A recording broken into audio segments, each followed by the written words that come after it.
एक शख्स ने बीवी को तलाक दे के दूसरी शादी की। उसका बेटा था 10 साल का। उसने अपने बेटे से कहा कि बेटे बता, पुरानी अम्मा सही थी या ये सही है? उसने कहा नहीं अब्बा, वो तो झूठ बड़े बोलती थी, ये सही है।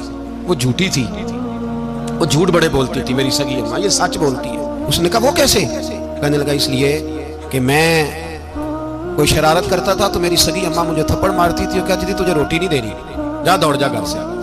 तो मैं दौड़ जाता था तो झूठ बोलती थी नहीं देनी, फिर आधे घंटे के बाद मुझे ढूंढने लग जाती थी, ढूंढ के लाती थी, फिर मेरी मिन्नत करती थी, फिर मुझे कहती थी ना मुझे सताया कर, फिर मेरा माथा चूमती थी, फिर मेरी मर्जी का खाना बना के देती थी, फिर मेरे मुंह में लुकमे डालती। झूठी थी, पहले कहती है नहीं देनी, फिर पीछे भागती है, ये सच्ची है।